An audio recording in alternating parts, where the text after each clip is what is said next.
നിർബന്ധമായിട്ട് എല്ലാവരെയും pension cut ചെയ്യാണ്. അത് ഭാര്യയും ഭർത്താവും പെൻഷൻകാരാണെങ്കിൽ ഇപ്പോൾ രണ്ടുപേരും അതിന്റെ പ്രീമിയം അടയ്ക്കണം. പെൻഷൻ ഔദാര്യമല്ല, സുപ്രീം കോടതി പറഞ്ഞിട്ടുണ്ട്, പെൻഷൻ അവകാശമാണ്. പെൻഷൻകാർക്ക് അത് റൊക്കം പണമായി നൽകിയിരുന്ന കീഴ്വഴക്കമാണ് ഇന്നുവരെ ഉണ്ടായിരുന്നത്. സാംസ്കാരിക മന്ത്രി പറഞ്ഞു, അദ്ദേഹം പറഞ്ഞത് പെൻഷൻകാരിങ്ങനെ പ്രായാധികങ്ങനെ ഭരിക്കാത്തതുകൊണ്ട് സർക്കാരിന് വലിയ ബാധ്യത വരുന്നതാണ്. തൊഴിലാളികൾ ഗവൺമെന്റ് ആണ് എന്നാ പറയുന്നത്, പക്ഷെ തൊഴിലാളികളോട് ഇപ്പോൾ അവർക്ക് താല്പര്യം.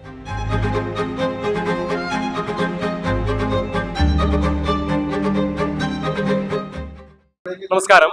കേരളത്തിലെ പിണറായി വിജയൻ ഗവൺമെന്റ് കേരളത്തിലെ പെൻഷൻകാരോട് നിഷേധാത്മകമായ സമീപനമാണ് പുലർത്തുന്നതെന്ന് ചൂണ്ടിക്കാണിച്ചുകൊണ്ട് Kerala state service pensioners association ഇന്ന് സംസ്ഥാന വ്യാപകമായി പ്രതിഷേധ പരിപാടികൾ സംഘടിപ്പിക്കുകയാണ്. കോഴിക്കോട് നഗരത്തിൽ സിവിൽ സ്റ്റേഷന് മുൻപിലാണ് ഇവർ പ്രതിഷേധം സംഘടിപ്പിക്കുന്നത്. നമുക്ക് എന്തൊക്കെയാണ് ഇവർക്ക് സർക്കാരിനോട് ഉന്നയിക്കുന്ന ആവശ്യങ്ങൾ എന്നുള്ളത് പരിശോധിക്കാം. പെൻഷൻകാർക്ക് അത് റൊക്കം പണമായി നൽകിയിരുന്ന കീഴ്വഴക്കമാണ് ഇന്നുവരെ ഉണ്ടായിരുന്നത്. ആ കീഴ്വഴക്കം ഈ ഗവൺമെന്റ് അട്ടിമറിച്ചിരിക്കുന്നു. ക്ഷാമാശ്വാസത്തിന്റെ കുടിശ്ശിയെ സംബന്ധിച്ചൊരു അക്ഷരം പറയാൻ തയ്യാറാവുന്നില്ല. അതിന് ഉത്തരവ് തന്നെ വളരെ വികൃതമായ രീതിയിൽ, കേട്ടുകേൾവിയില്ലാത്ത രീതിയിലാണ് സർക്കാർ ഉത്തരവിറക്കുന്നത്. കേരളത്തിലെ സർവീസ് പെൻഷൻകാരോട് നിലവിലുള്ള സംസ്ഥാന ഗവൺമെന്റ് വലിയ കൊടും അനീതിയാണ് പ്രകടമാക്കുന്നത്. അതിനെതിരായി നിരന്തരമായ പ്രക്ഷോഭങ്ങളാണ് Kerala state service pensioners association. അതിന്റെ ഭാഗമായിട്ടാണ് ഇന്ന് കേരളത്തിലെ എല്ലാ ട്രസ്റ്റികൾക്കും മുമ്പിൽ ഇതുപോലെ പ്രതിഷേധ ധർണ നടക്കുന്നത്. മുമ്പൊരു കാലത്തും ഒരു ഗവൺമെന്റും കാണിക്കാത്ത രീതിയിലുള്ള വലിയ വഞ്ചനയും ക്രൂരതയാണ് ഈ ഗവൺമെന്റ് പെൻഷൻകാരോട് കാട്ടുന്നത്. പെൻഷൻകാരുടെ ഈ ക്ഷാമാശ്വാസം, അത് കേന്ദ്ര ഗവൺമെന്റ് ക്ഷാമബത്ത കൊടുക്കുമ്പോൾ ജീവനക്കാർക്ക് ക്ഷാമബത്ത കേരളത്തിൽ അനുവദിക്കും, പെൻഷൻകാർക്ക് ക്ഷാമാശ്വാസം അനുവദിക്കും. അത് പെൻഷൻകാർക്ക് അതാത് സമയത്ത് ഒക്കം പണമായി കൊടുക്കുന്ന ഒരു കീഴ്വഴക്കാണ് ഇത്രയും കാലം കേരളത്തിൽ ഉണ്ടായിരുന്നത്. സർവീസിലെ ജീവനക്കാർക്ക് അതിന്റെ കുടിശ്ശിക PF ലയിപ്പിക്കും, അത് പിന്നീട് എടുക്കാവുന്നതാണ്.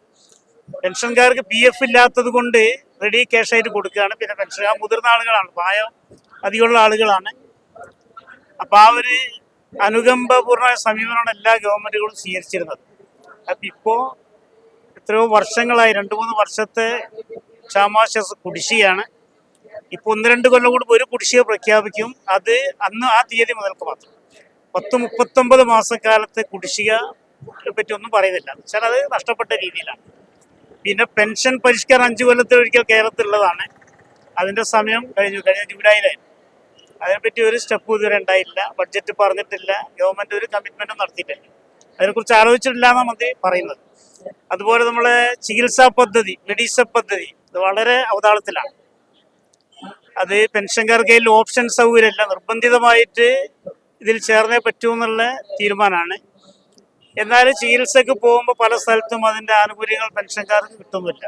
അപ്പൊ അത് പൊളിച്ചെഴുതണം നമ്മൾ ആവശ്യപ്പെടുന്നു. ഓപ്ഷൻ സൗകര്യം വേണം.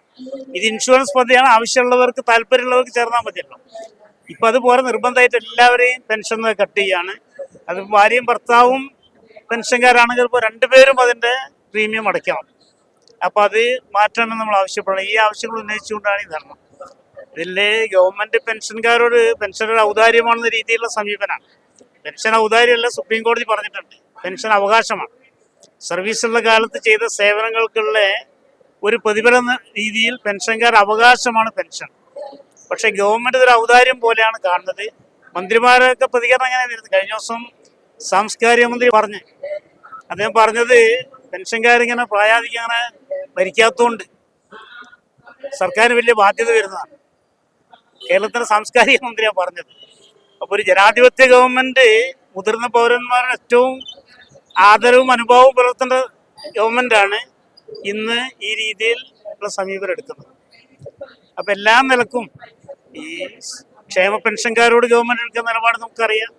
ആശാവർക്കർമാരുടെ സമരത്തെ കൈകാര്യം ചെയ്ത രീതി അറിയാം. അംഗനവാടി ജീവനക്കാരുടെ സമരത്തെ കൈകാര്യം ചെയ്ത രീതി അറിയാം. ഈ അടിസ്ഥാന വർഗത്തോട് വളരെ വിവേചനപരമായ ഒരു ഔദാര്യമില്ലാത്ത രീതിയിലാണ് ഈ ഗവൺമെന്റ് പെരുമാറുന്നത്. തൊഴിലാളികളുടെ ഗവൺമെന്റ് ആണ് എന്നാ പറയുന്നത്, പക്ഷെ തൊഴിലാളികളോട് ഇപ്പോൾ അവർക്ക് താല്പര്യമുണ്ട്.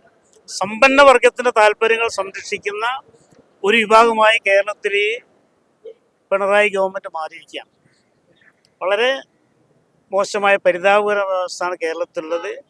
തൊഴിലാളികളും പാവപ്പെട്ടവരും എല്ലാതാണ്. ഇപ്പോൾ മെഡിക്കൽ കോളേജിൽ മരുന്ന് വാങ്ങുന്ന കാര്യത്തിൽ പെട്ടെന്ന് തീരുമാനമില്ല, പെൻഷൻ സാമൂഹ്യ പെൻഷൻ കൊടുക്കുന്ന കാര്യത്തിൽ പെട്ടെന്ന് തീരുമാനമില്ല.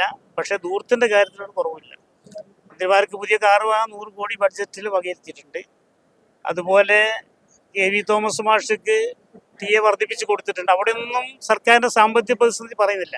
പക്ഷെ ഇത്തരം കാര്യങ്ങൾ വരുമ്പോൾ സർക്കാരിന് സാമ്പത്തിക പ്രതിസന്ധി കേന്ദ്രം തന്നാലേ തരുള്ളൂ എന്നുള്ള രീതിയിൽ പറഞ്ഞിട്ട് വളരെ നിഷേധാത്മകമായ സമീപനമായിട്ട് മുമ്പോട്ട് പോകുന്നത്. അപ്പോൾ അതിനെതിരായി തുടർ പ്രക്ഷോഭങ്ങളുമായിട്ട് ഞങ്ങളുടെ സംഘടന പെൻഷൻകാർ വിശ്വാസം അർപ്പിച്ചിരിക്കുന്ന ഒരു സംഘടനയാണ് സർവീസ് പെൻഷനേഴ്സ് അസോസിയേഷൻ. ഇന്ന് പെൻഷൻകാർക്ക് വേണ്ടി മുറവിളി കൂട്ടാൻ ഈ സംഘടന മാത്രമേ ഉള്ളൂ. വേറൊരു സംഘടന ഉണ്ട്, അത് സർക്കാരിനെ പിന്തുണയ്ക്കുന്ന സർക്കാരിൻ്റെ അജ്ഞാനവൃത്തികളായി പോകുന്നൊരു സംഘടനയാണ്. ഒരു സർക്കാർ വിലാസ സംഘടനയെ മാറിയിരിക്കുകയാണ്.